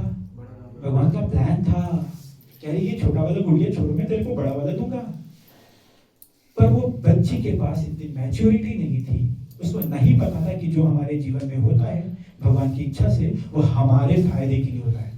ये उनको नहीं पता, उस बच्ची को नहीं पता, इसलिए वो रो रही। हमारा भी लाइफ में यही हाल है। मैं सच बता रहा हूँ, आप लोग जितने भी स्टूडेंट हैं ना, जो भी प्रिपरेशन कर रहे हैं आप लोग, हम लोग ना बीच बीच में इतने डिप्रेशन में चले जाते। एक टेस्ट हो जाए, अभी मार्क्स खराब आ जाता तो हमारा हालत खराब हो जाता है। हमें लगता है कि अब तो बर्बाद हो गई जी, पापा इतना पैसा भेज रहे थे, क्या मतलब, लाइफ खराब हो गया। नहीं, ऐसा नहीं है, डोंट थिंक लाइक दैट। जीवन बहुत बड़ा है। We are just like a frog in a well. हमें कुएं के मेंढक की तरह हमें लगता है कि यही जीवन, नहीं, इसके आगे बहुत है जो आपने नहीं देखा, पर भगवान देखे, वो आपको सही जगह पे ले जाएंगे। आपको क्या करना है? हमेशा मेहनत करते रहना है। किस इंटेंशन से मेहनत करना है? गुरु को प्रसन्न करने के लिए, इसके बाद कृष्ण को प्रसन्न करने के लिए, फिर भगवान देते हैं। ज्यादा परेशानी नहीं, एक बार गुरु खुश हो जाते हैं, प्रसन्न हो जाता है ना, फिर भगवान दे ही देंगे, ज्यादा लोड नहीं। तो हमारा एक इंटेंशन होना चाहिए कि हम जिस भी टीचर के साथ कनेक्टेड हैं, आइदर मटेरियली और स्पिरिचुअली। जैसे अभी आप यहाँ पे आते हैं तो बहुत सौभाग्य आपका कि आप राधा रंजन प्रभु के कांटेक्ट में आए हुए हैं। इज वेरी एक्सपर्ट ट्रेनर, आप उनके कांटेक्ट में रहिए और आप उनको ना जो बोलते हैं आप उसको फॉलो करिए, आपको लाइफ में बहुत फायदा होगा, है ना। और जब एक बार गुरु खुश हो जाता है, गुरु का कृपा आपको मिल गया ना, तो भगवान पक्का आपको सक्सेस देंगे जो आपके लिए जरूरत है, जो आपके लिए जरूरी है एक्चुअली में। तो भगवद गीता में, भगवद गीता की श्रीमद् भागवत में एक श्लोक आता है, मैं आपको दिखाता हूँ भगवान क्या कहते हैं। एक्चुअली बोलते हैं कि जब मेरा जो भक्त जो चाहता है वो मैं करता हूँ। भगवान बोलते हैं कि मैं ना इंडिपेंडेंट नहीं हूँ, मैं डिपेंडेंट हूँ जी। किस पे डिपेंडेंट हूँ? अपने भक्तों पे डिपेंडेंट हूँ। उनका भक्त मतलब गुरु हमारे लिए। तो गुरु खुश हो गए तो भगवान देंगे ही देंगे। तो ये एक श्लोक है बहुत बढ़िया सा श्रीमद् भागवतम का। तो अपन इसको रिपीट करेंगे, मैं पहले बोलूंगा उसके बाद आप रिपीट करेंगे, आप स्क्रीन पे देख सकते हैं। हाँ, अहम भक्ता पराधीनो, अहम भक्ता पराधीनो, अहम भक्ता पराधीनो, यस्वतंत्र इव द्विज, यस्वतंत्र इव द्विज, अहम भक्ता पराधीनो, अहम भक्ता पराधीनो, यस्वतंत्र इव द्विज, यस्वतंत्र इव द्विज, साधुभिर्ग्रस्त हृदयो, साधुभिर्ग्रस्त हृदयो, साधुभिर्ग्रस्त हृदयो, साधुभिर्ग्रस्त हृदयो, भक्तर्भक्त जनप्रिय, भक्तर्भक्त जनप्रिय, अहम भक्त पराधीनो, अहम भक्त पराधीनो, यस्वतंत्र इव द्विज, यस्वतंत्र इव द्विज, साधुभिर्ग्रस्त हृदयो, साधुभिर्ग्रस्त हृदयो, भक्तर्भक्त जनप्रिय, भक्तर्भक्त जनप्रिय। तो इस श्लोक में क्या है? भगवान कहते हैं अहम भक्त पराधीनो, I am not independent at all. I depends upon my devotees. मैं अपने भक्तों के अधीन हूं। अहम भक्त पराधीनो। फिर भगवान कहते हैं कि अरे भक्तों की क्या बात करते हो? जो मेरे भक्त के भक्त हैं उनके अधीन हैं हम। तो जो मेरे भक्तों का सेवा करता है ना, वो मेरे लिए और प्यारे हैं। सो बेसिकली जब हम गुरु की सेवा करते हैं, गुरु को प्रसन्न करते हैं ना, तो भगवान हमसे बड़ा प्रेम करते हैं और हम फिर जो चाहेंगे और एक्चुअली में जो हमारी भलाई हो फिर भगवान देते हैं। तो ज्यादा परेशान नहीं होना। तो इंडिया का एक्चुअली में कल्चर यही रहा है कि अपन मेहनत करेंगे जी, पर कहीं ना कहीं इस बात पे भी भरोसा करेंगे कि भाग्य में होगा, हमारे लिए सही होगा तो भगवान देंगे, नहीं होगा तो नहीं देंगे। इट्स ओके, ज्यादा परेशान नहीं होना हमें। जैसे आप एक और एग्जांपल देखेंगे यशोदा दामोदर का। आप लोग ये शायद स्टोरी सुने होंगे दामोदर लीला में कि जब जब यशोदा मैया आकर के कृष्ण को बांधना चाहती है तो जो रस्सी वो 2 उंगली छोटा रह जाता है, हमेशा 2 उंगली। तो वो 2 उंगली क्या रिप्रेजेंट कर रहा होता है? पहला उंगली रिप्रेजेंट कर रहा होता है हमारा डिटरमिनेशन, हमारा हार्ड वर्क, और दूसरा उंगली क्या रिप्रेजेंट कर रहा होता है? भगवान का कृपा। जब हमारा डिटरमिनेशन होता है और भगवान का कृपा होता है तब जाकर के भगवान बंधते हैं। हमारे डिटरमिनेशन से भगवान बंध जाएंगे ऐसा नहीं है। भगवान कृपा कर देंगे डायरेक्टली, ये भी जरूरी नहीं है। दोनों चीजें, हम जब डिटरमाइंड होंगे, हम खूब मेहनत करेंगे, गुरु खुश होंगे, तो भगवान कृपा करेंगे, फिर भगवान बन जाते हैं। और भगवान बन जाते हैं तो 2 बॉडी का मटेरियल सक्सेस हमारे लिए कौन सी बड़ी बात है? आईटी जेईई और यूपीएससी क्या है जी? बड़े आराम से मिलेगा, चिंता नहीं करना, पर इसको फॉलो करना है बहुत बढ़िया से, है ना। अब हम बात करते हैं कि सर आपने जैसा बोला, सर आपने जैसा बोला कि हमें गुरु को खुश करना चाहिए। अब ये गुरु मिलेंगे कैसे? गुरु कैसे मिलेंगे, जरा इसके बारे में बात करते हैं। तो सबसे पहले बात करते हैं कि ये गुरु कैसे पता चलेगा कि ये बोनाफाइड गुरु। अब मैं थोड़ा सा स्पिरिचुअल पाथ पे आता हूँ। हमारे जीवन में जो स्पिरिचुअलिटी में even you can correlate it to material world, कि हमें गुरु कैसे पता चलेगा कि वो गुरु सही है, वो हमारे लिए ठीक है। जैसे आप सपोज करो कि आप आईटी की तैयारी कर रहे हो, तो सामने वाले बंदे से मेरे को कोचिंग लेना है कि नहीं लेना है, ये कैसे आप डिसाइड करोगे? आप देखोगे कि ये जो टीचर है ना वो कहाँ पढ़ाता है। अगर वो बोनाफाइड इंस्टीट्यूट में पढ़ाता है, प्रामाणिक इंस्टीट्यूट में पढ़ाता है, मतलब टीचर बढ़िया रहा होगा। अगर वो टीचर कोई आईआईटीएन है या एनआईटीएन है ना, तो टीचर अच्छा रहा होगा। तो बेसिकली आप उस टीचर का परंपरा देखते हैं। अगर उसका परंपरा अच्छा है मतलब टीचर अच्छा है, तो हमें परंपरा चेक करना चाहिए। हमें चेक करना चाहिए जो टीचर हमें पढ़ाने वाला है, सिखाने वाला है, उसका परंपरा कैसा है, वो कहां से सीखा है। वो गड़बड़, उसका दिमाग, अगर कोई व्यक्ति का दिमाग गड़बड़ होगा, आपको क्या सिखाएगा वो? तो वैसे ही स्पिरिचुअल लाइफ में हमें जो गुरु ढूंढना होता है वो कैसे ढूंढते हैं? परंपरा से। शास्त्र कहते हैं देयर आर 4 बोनाफाइड परंपरा, 4 बोनाफाइड परंपरा है। कौन सा? आप देख सकते हैं स्क्रीन पे दिख रहा है, 4 परंपरा है। पहले परंपरा को जिसमें आपको देख रहे हैं लॉर्ड ब्रह्मा दिख रहा है। लॉर्ड ब्रह्मा लीडर है एक परंपरा के, उस परंपरा का नाम है ब्रह्म संप्रदाय। पूरा नाम है इसका ब्रह्म मध्व गौड़ीय संप्रदाय। क्या नाम है? ब्रह्म मध्व गौड़ीय संप्रदाय, करेक्ट। इसके लीडर कौन है? ब्रह्मा जी। दूसरा कौन सा है? श्री संप्रदाय। श्री संप्रदाय का लीडर कौन है? श्रीमती लक्ष्मी देवी, लक्ष्मी मैया है श्री संप्रदाय। नेक्स्ट है रुद्र संप्रदाय या शिव संप्रदाय भी कहते हैं। इसके लीडर कौन है? शिव जी। और लास्ट में है चार कुमार का, उसको बोलते हैं चतुर्थ संप्रदाय, है ना, कुमार संप्रदाय भी कहते हैं। तो ऐसे 4 बोनाफाइड संप्रदाय हैं। इस संप्रदाय में अगर कोई व्यक्ति आता है, इस संप्रदाय से दीक्षित है, इस संप्रदाय से ट्रेंड है, वही गुरु है, वही बोनाफाइड गुरु है। इन संप्रदाय के अलावा कोई व्यक्ति आकर के अगर आपको स्पिरिचुअलिटी सिखाता है तो आपके दिमाग में केवल और केवल कचरा ही डालेगा। जैसे आप आईआईटी की तैयारी कर रहे हैं, जैसे आपको लॉज ऑफ मोशन पढ़ना है, अगर आप लॉज ऑफ मोशन कोई अदर टीचर से पढ़िए जिसको लॉज ऑफ मोशन का सही ज्ञान नहीं है ना, आपका लॉज ऑफ मोशन हमेशा के लिए वो चैप्टर खराब हो जाएगा, फिर आप सीख नहीं पाएंगे। तो हमें कोशिश करना चाहिए कि देखो अगर लॉज ऑफ मोशन पढ़ना है तो बोनाफाइड टीचर से पढ़े या बोनाफाइड बुक से पढ़े। ऐसे इधर उधर से उठा के नहीं पढ़ देना चाहिए, आपका दिमाग खराब हो जाएगा। तो जब भी हमें स्पिरिचुअल मास्टर ढूंढना है, इन्हीं 4 संप्रदाय में ढूंढना है। अब आप देख रहे होंगे ब्रह्मा जी के नीचे, लक्ष्मी जी के नीचे कुछ और नाम भी, ये लोग आचार्य हैं, प्रमुख आचार्य हैं। जैसे ब्रह्म मध्व गौड़ी संप्रदाय में जो मेन आचार्य हमारे हैं वो मध्वाचार्य हैं। ये जो लक्ष्मी जी का संप्रदाय श्री संप्रदाय, उसमें कौन है? रामानुजाचार्य है। फिर रुद्र संप्रदाय में है विष्णु स्वामी। फिर कुमार संप्रदाय में है निम्बार्काचार्य। अच्छा, इतने संप्रदाय बताए सर। आप जहां बैठ के बात कर रहे हो या हम लोग जहां करके अभी एक थोड़ा सा कुछ ज्ञान लेने का कोशिश कर रहे हैं, वो किस संप्रदाय में आता है? हमारा इस्कॉन किस संप्रदाय में आता है? ब्रह्म मध्व गौड़ीय संप्रदाय में, है ना? तो हम लोग ब्रह्म संप्रदाय में आते हैं। तो इस्कॉन क्या है? एक बोनाफाइड इंस्टीट्यूट है। आपको यहाँ जो भी गुरु मिलेंगे ना, वो बहुत मतलब क्या बोले, बहुत ट्रेंड मिलेंगे। वो कुछ भी ज्ञान नहीं देंगे। देखो एक ट्रेंड व्यक्ति, जैसे आप में से कितने लोग आईआईटी का प्रिपरेशन कर रहे हैं अभी? ओके, कितने लोग नीट का प्रिपरेशन कर रहे हैं? नहीं, नीट का कर रहे हो? कहां से कर रहे हो? बायोम। यस, देखो मैं आपको बताता हूं, जैसे बायोम का तो शायद मुझे नहीं पता ज्यादा, पर आकाश का देखोगे आप, एलन का देखोगे, फिटजी का देखोगे, ये सारे जो इंस्टीट्यूट्स है ना, इसका फिक्स होता है कि देखो भैया, टीचर को बोला जाता है कि आप ज्यादा इधर उधर से कुछ भी नहीं पढ़ाएंगे। हमारा जो मॉड्यूल डिफाइंड है ना, आप मॉड्यूल को फॉलो करेंगे और मॉड्यूल में जितने सवाल हैं केवल वही कराएंगे, बाहर का कोई सवाल नहीं कराएंगे आप। तो एक्चुअली में बोनाफाइड संप्रदाय में ऐसा ही होता है। जैसे मैं आपके सामने जो भी बोल रहा हूं ना, मैं कुछ भी नहीं बोल सकता, मैं वही बोलूंगा जो मेरे संप्रदाय में आता है एज इट इज।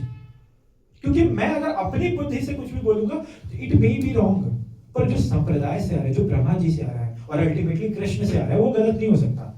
तो एक बोनाफाइड स्पिरिचुअल मास्टर आपको वही बोलेगा जो उनके गुरु बोले थे।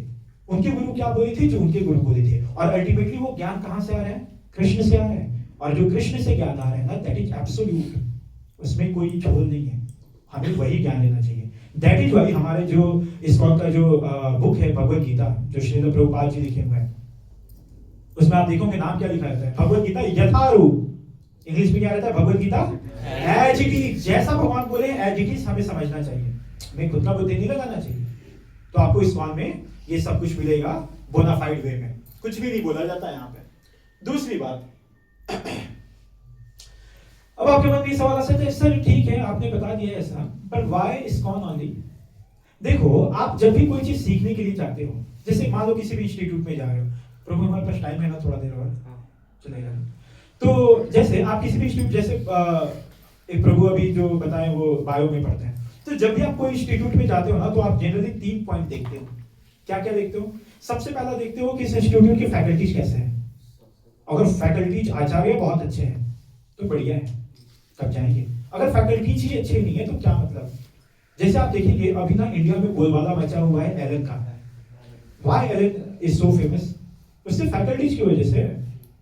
तो किसी भी इंस्टीट्यूट को अगर हम लोग जज करेंगे तो उसके फैकल्टी के अकॉर्डिंग जज करेंगे, उनका फैकल्टी बहुत अच्छा होना चाहिए। दूसरा क्या होना चाहिए उस इंस्टीट्यूट का? बुक्स बहुत अच्छे होने चाहिए, मॉड्यूल बहुत अच्छा होना चाहिए। ऐसा बोलते हैं कि जिस इंस्टीट्यूट का मॉड्यूल बहुत अच्छा होगा उस बच्चों का सक्सेस रेट बहुत अच्छा होगा। So books are important. तो 2 चीज अपन देखिए, पहला फैकल्टीज, मतलब जो वहां के आचार्य हैं, दूसरा क्या? बुक्स, ये दोनों। और तीसरा क्या इंपॉर्टेंट होता है? वहां का ट्रेनिंग मेथड, कि आप कैसे टेस्ट ले रहे हो, आप कितने लेक्चर में कंप्लीट कर रहे हो, आप एडवांस का सवाल करा रहे हो कि नहीं करा रहे हो। These are the methods of training. तो जहां पे ये 3 चीजें होंगी, हमें उस इंस्टीट्यूट को ज्वाइन करना चाहिए और पढ़ना चाहिए। ये तीनों चीज हमारे इस्कॉन में मिलता है। क्या क्या? फैकल्टी, ट्रेनर, आपको बहुत बोनाफाइड ट्रेनर मिलेंगे। आप लोग कई बार राधा रंजन प्रभु से सुने होंगे, आपके दिल में उतरता है सीधा। राधा रंजन प्रभु के पास मैं जब भी बैठता हूँ तो मेरे को बहुत कुछ सीखने को मिलता है। और लिटरली बता रहा हूँ, आप लोग विश्वास नहीं करेंगे, मैं जब भी बैठता हूँ अपना मोबाइल खोल के बैठता हूँ, और जो भी बोलते हैं अगर कुछ पॉइंट बढ़िया क्लिक किया मैं तुरंत नोट डाउन कर लेता हूँ। तो आपको इस्कॉन में बहुत बढ़िया ट्रेनर मिलेंगे। दूसरा, बुक्स, जगत गुरु श्रील प्रभुपाद की जितने भी बुक्स हैं आपको बुक स्टॉल में दिखेगा, सारे बुक्स खतरनाक हैं। आप लोग जो बच्चे ये सोचते हैं ना कि we are the science student, sir कैसी बात कर रहे हो, हम लोग ये भक्ति वाला चीज पढ़ेंगे। अगर आप में अगर ये भाव है ना, तो आप एक बार पढ़ करके सारी बुक्स को देखिए। मैंने एक बुक पढ़ा था, उसमें एंटी पार्टिकल्स का जिक्र किया है Prabhupada ji. Do you know about anti particles? Anti particle जानते हैं क्या? आप लोग पढ़े होंगे मॉडर्न फिजिक्स 11th में तो सब पढ़े हैं ना? यस, अल्फा स्कैटरिंग एक्सपेरिमेंट में पढ़े होंगे। उसके बाद जो न्यूक्लियर रिएक्शंस होते हैं ना, उसमें आप पढ़े होंगे न्यूट्रिनो, फिर पढ़े होंगे एंटी न्यूट्रिनो। तो ऐसे एंटी पार्टिकल्स के बारे में प्रभुपाद जी क्या लिखे हैं, मतलब दिमाग हिल जाएगा आपका। बढ़िया बढ़िया साइंस का टीचर नहीं उसको एक्सप्लेन कर पाएगा। तो हमारे पास बुक्स भी बहुत वर्ल्ड क्लास के हैं, आप एक बार पढ़िए, है ना, आपको समझ आएगा। तीसरा, ट्रेनिंग मेथड। ट्रेनिंग मेथड जबरदस्त है यहाँ का। एक्चुअली अगर कोई बच्चा ये सोचता है ना कि देखो सर हम बॉक्सर बनना चाहते हैं पर हम सुबह उठ करके एक्सरसाइज नहीं करेंगे, हम समोसा खाना नहीं छोड़ेंगे, हम गलत हरकत करना नहीं छोड़ेंगे, तो आप बॉक्सर नहीं बन पाएंगे,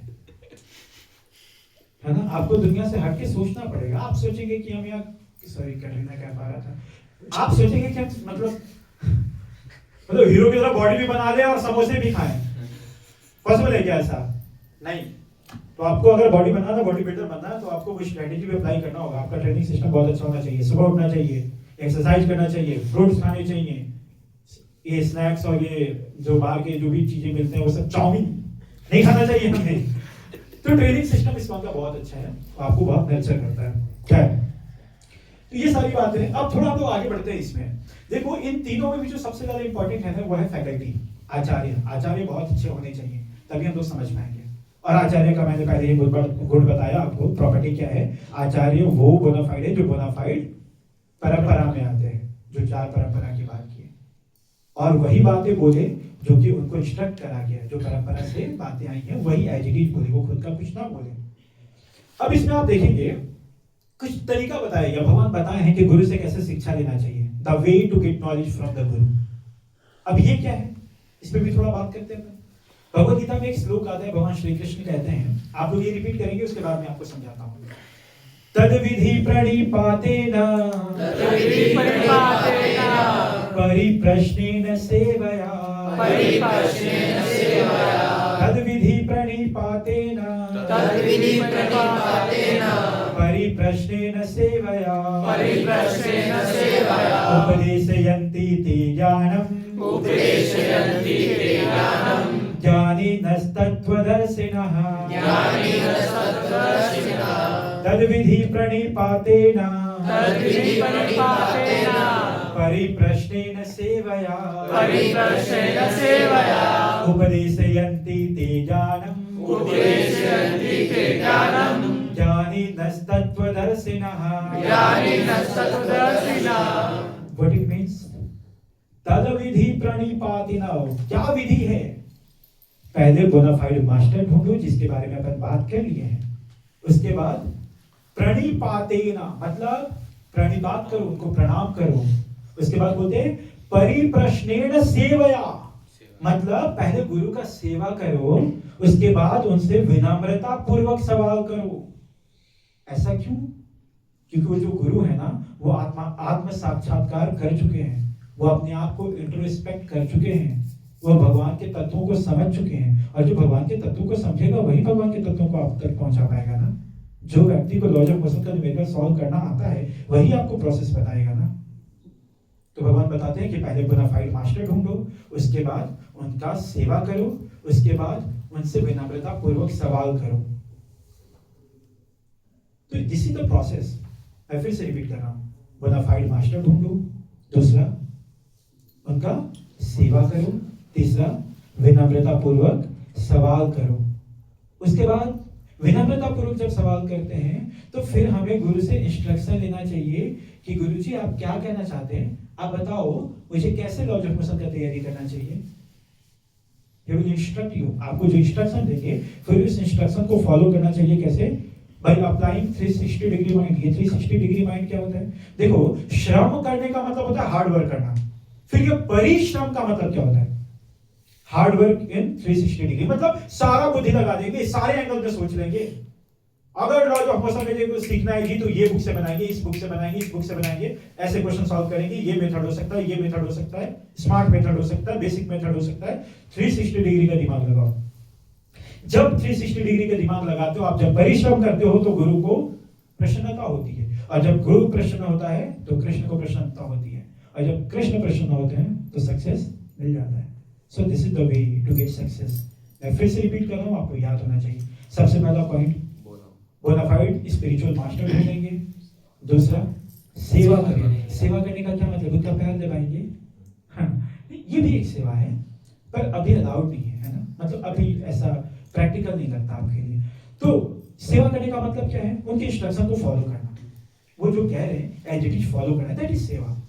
अगर मैं बोलता हूँ कि बच्चों आप ऐसा करो तो आपको ऐसा करना चाहिए, दैट इज अ सेवा एक्चुअली। तो आप सेवा करो, फिर विनम्रता पूर्वक सवाल पूछो, फिर उनसे इंस्ट्रक्शन लो, फिर उस इंस्ट्रक्शन को फॉलो करने के लिए 360 डिग्री माइंड लगाओ। इससे क्या होगा? गुरु प्रसन्न होंगे, फिर क्या होगा, कृष्ण प्रसन्न होंगे, उसके बाद सक्सेस मिलेगा, ना कि हमारे मेहनत से मिल जाएगा केवल।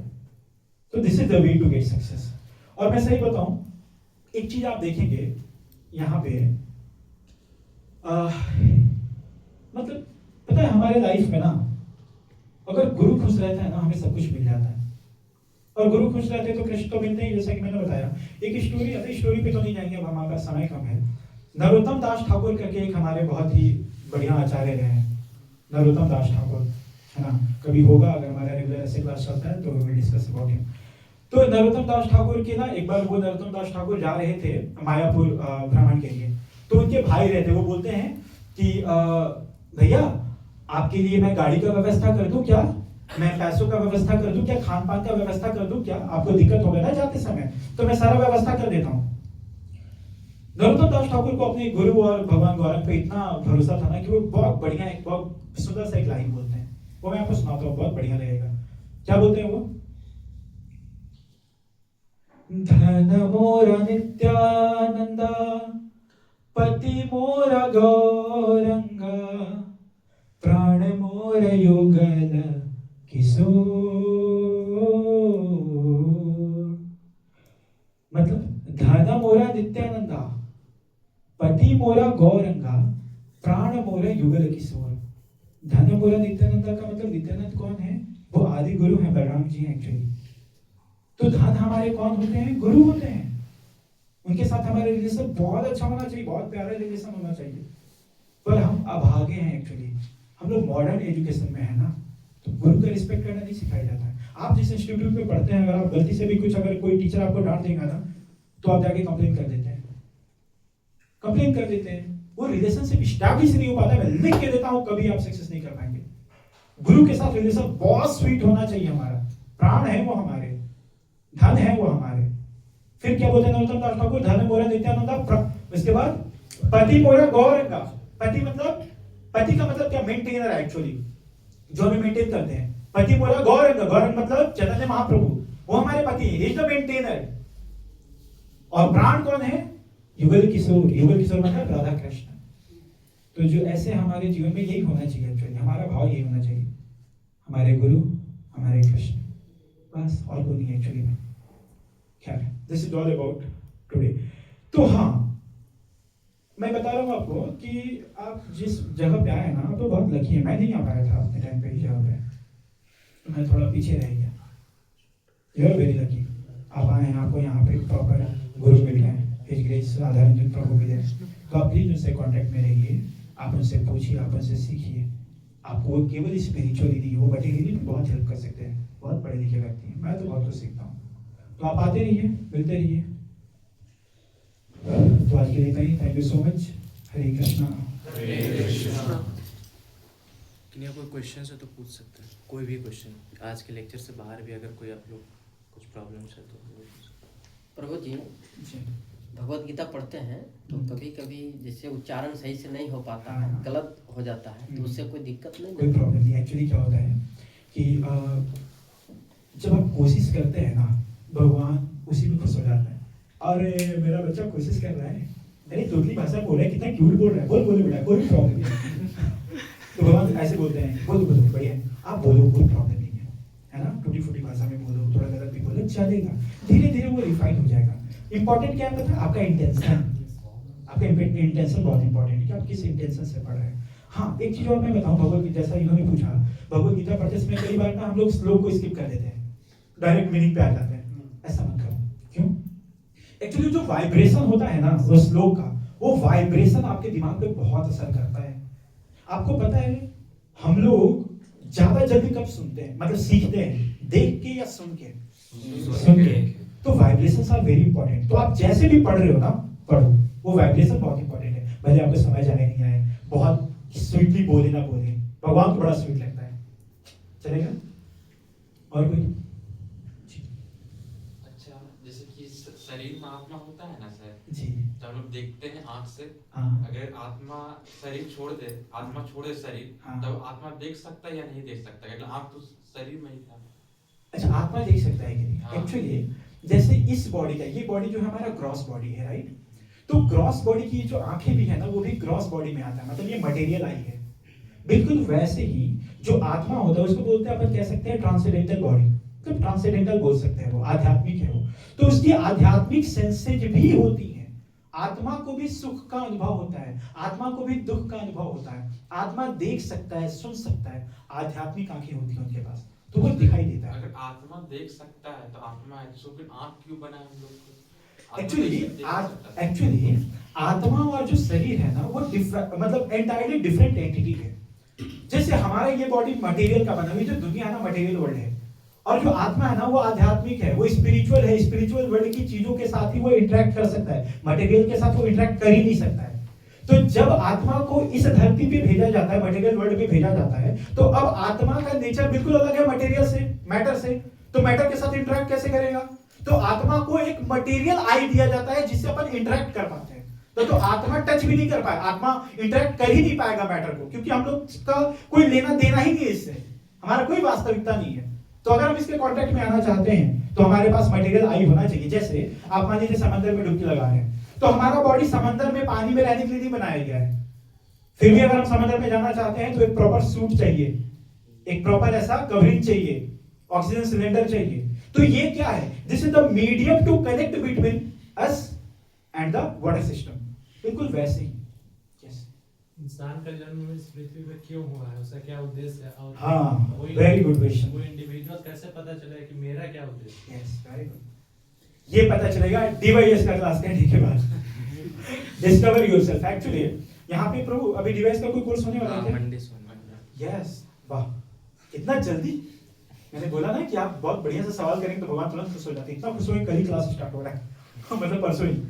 डीवाईएस में डिस्कवर योरसेल्फ का मतलब है कि आपको बताया जाएगा कि आप कौन हैं, आप इस धरती पे क्या कर रहे हैं, भगवान से आपका रिलेशन क्या था, अगर भगवान से रिलेशन था तो फिर हम यहाँ कैसे आ गए, हमारा वो जो लक्ष्य है वो क्या है। ये सब डीवाईएस में बहुत प्रॉपर्ली क्लियर किया जाएगा।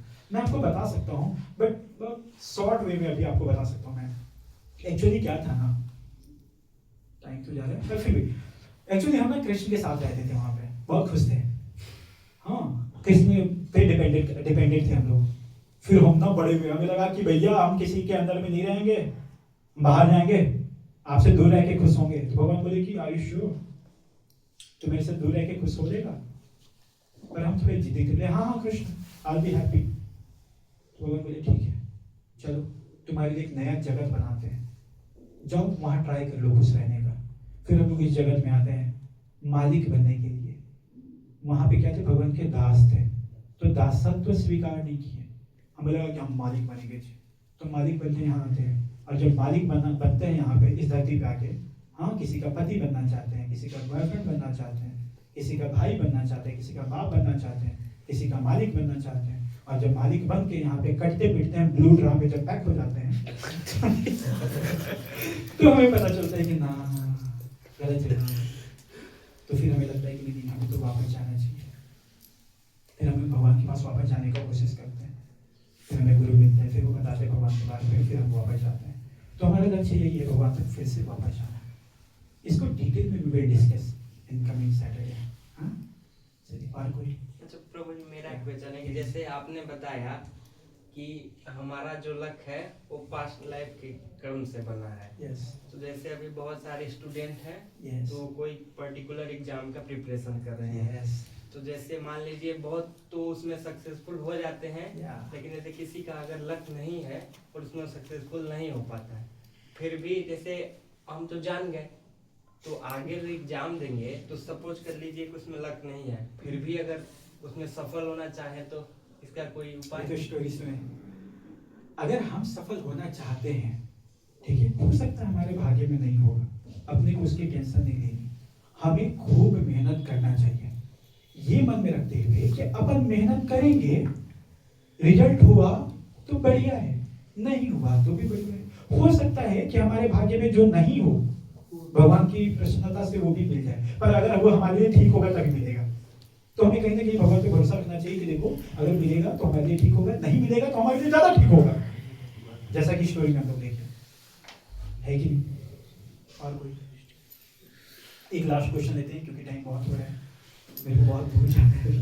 यस, जो 4.33 श्लोक बताए थे भगवत गीता का, यस तो वो किस कंटेक्स्ट में उनको कहा गया था, मतलब अर्जुन को वो बताने का क्या तात्पर्य था, किस वे में उस तब विधि समय? प्रणिपातेन वाला हाँ, जो बताए थे कि सेवा के बारे में कि एक स्पिरिचुअल गुरु ढूंढो, तो उस समय तो अर्जुन के पास तो वो जो गुरु थे वो स्पिरिचुअल गुरु थे, मतलब द्रोणाचार्य कि उधर पक्ष से लड़ रहे थे। बता रहे एक्चुअली क्या होता है, अलग अलग प्लेटफॉर्म पे हमारे गुरु अलग अलग हो सकते हैं। लाइक अभी अगर आप किसी इंस्टीट्यूट में तैयारी कर रहे हैं तो आपके गुरु होंगे वहाँ के टीचर। आप अगर अपने आप को इंट्रोस्पेक्ट करना चाहते हैं, आत्म साक्षात्कार करना चाहते हैं, भगवान के बारे में जानना चाहते हैं, तो आपके गुरु होंगे राधा रंजन प्रभु या कोई भी स्पिरिचुअल मास्टर, राइट। वहां पे भगवान कृष्ण को क्यों बोलते हैं ये बात, मतलब कृष्ण अर्जुन को क्यों बोलते हैं? एक्चुअली अर्जुन को लगता था ना कि बहुत स्मार्ट है। आप फर्स्ट चैप्टर पढ़ेंगे भगवद गीता का ना, तो जैसे ही भगवान कृष्ण रथ लेकर के आते हैं ना पांडव और कौरवों के बीच में, तो वैसे अर्जुन को लगता है कि ओए हम इनसे लड़ेंगे, ये तो मेरे भाई हैं, अरे ये तो मेरे दादाजी हैं भीष्म पितामह, अरे ये तो मेरे गुरुजी हैं, तो सारे अपने लोग हैं। वो बोले कि मैं नहीं लड़ पाऊंगा अपने लोगों से, और वो लगते हैं फिलॉसफी देने कृष्ण के सामने कि भगवान मैं नहीं लड़ पाऊंगा, इनसे लड़ने से तो बेहतर है कि मैं भीख मांग के खा लूं, मैं सन्यासी बन जाऊं, मैं जंगल चला जाऊंगा। और ऐसे बहुत सारी दलीलें देने लगते हैं। उनको नहीं समझ में आ रहा है कि सामने कृष्ण खड़े हैं। और क्या कर रहे थे अर्जुन, वो एक दलील देते और वापस खुद की बातों में फंस जाते हैं, फिर दूसरा दलील देते, फिर अपनी ही बातों में फंस जाते हैं, और ऐसे बोल रहे फंस रहे, बोल रहे फंस रहे, और आखिरी में आप देखेंगे अर्जुन बोलते हैं कि भगवान अब मेरे हाथ से मेरा गांडीव छूटा जा रहा है, मेरा धनुष छूटा जा रहा है, मेरे होंठ सूख रहे, मेरा गला सूख रहा है, अब मैं आपको गुरु के रूप में स्वीकार करता हूं, अब बताओ मुझे क्या करना है। उसके बाद से कृष्ण बोलना चालू करते हैं। तो कृष्ण यहाँ क्या बताना चाहते हैं कि जब आप किसी स्पिरिचुअल मास्टर के पास या गुरु के पास जाओ तो आप अपना ज्ञान का भंडार मत खोलो, आप सामने वाले को स्वीकार करो और विनम्रता पूर्वक सवाल करो। अर्जुन विनम्रता पूर्वक पहले बात नहीं कर रहे थे, उनको लग रहा था I am so smart, I am so talented, मैं बताता हूं भगवान क्या होना चाहिए। तब तक भगवान एक लाइन नहीं बोले हैं। जब वो उनको स्वीकार कर लिया है जो गुरु, वो मान लिए कि ये मेरे फ्रेंड नहीं है, ये आदि गुरु है, भगवान कृष्ण है, तब जाकर के वो भगवत गीता जैसा ज्ञान देते हैं। तो भगवान यहाँ यही कहना चाह रहे हैं कि आप पहले गुरु स्वीकार करो, उसके बाद उनका सेवा करो। सेवा करना मतलब इंस्ट्रक्शन को फॉलो करो, उसके बाद वो मतलब इंस्ट्रक्शन लो, फिर फॉलो करो। ऐसे तो दिस वाज द रीजन कि पहले अर्जुन अपने आप को बहुत टैलेंटेड समझ रहा था, इसलिए भगवान ये बोलते हैं। Thank you so much. Hare Krishna.